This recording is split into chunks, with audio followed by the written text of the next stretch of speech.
Sussex பகுதியில பிறந்த Percy Shelley. அவருடைய கவிதைகள் அரசியல் சுதந்திரத்தையும் சமூக நீதியையும் வலியுறுத்தி இருக்கு. அரசியல் சுதந்திரத்தையும் சமூக நீதியையும் வலியுறுத்தி இருக்கு. அவருடைய கவிதையின் மூலம் சமூக மாற்றத்தை ஏற்படுத்தி இருக்கு.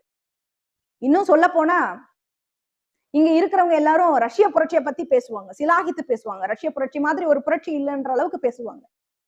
ஒரு கவிஞனுடைய கவிதை அந்த புரட்சிக்கு மிக முக்கிய பங்கு வகிச்சிருக்குன்னு சொன்னா யாராலையும் மறுக்க முடியாது இன்றைக்கு. அவர் யாருன்னா அவர்தான் விளாடிமிர் மாயஸ்கோவ்ஸ்கி.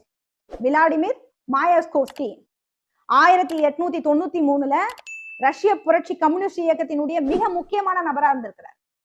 ரஷ்ய புரட்சிக்கு முன்னாடி மாஸ்கோ மன்றங்கள்ல விளாடிமிர் தன்னுடைய கவிதைகளை அப்படியே படிப்பாராம். அப்படியே அந்த கவிதைகளை கேட்கிற இளைஞர் பட்டாளம் உணர்ச்சி பொங்க மெய்மறந்து இருக்கிற அளவுக்கு அவர்கள் உணர்வு பொங்க எழுப்பி இருக்கு அவருடைய கவிதைகள். அந்த அளவுக்கு அவரோட கவிதைகள் தாக்கத்தை ஏற்படுத்தி இருக்கு இளைஞர்கள் மத்தியில.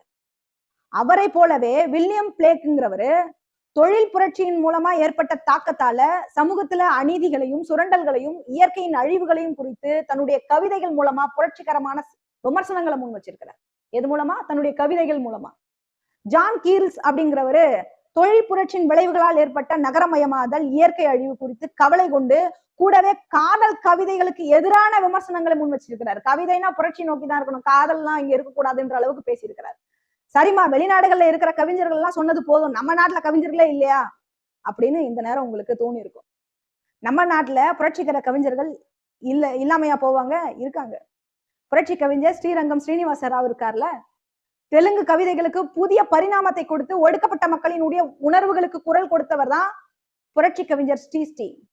அதே போல தமிழ்நாட்டுல பாவேந்தர் பாரதிதாசன் சமூக ஏற்றத்தாழ்வுகள், சாதி பாகுபாடுகள், மூட நம்பிக்கைகளுக்கு எதிராக கவிதை பாடியவர். சமத்துவம், பகுத்தறிவு, பெண் விடுதலை போன்ற கொள்கைகளை பரப்பி இருக்கிறார். அதனால புரட்சி கவிஞர் அப்படிங்கிற பட்டம் இவருக்கும் கொடுக்கப்பட்டிருக்கு.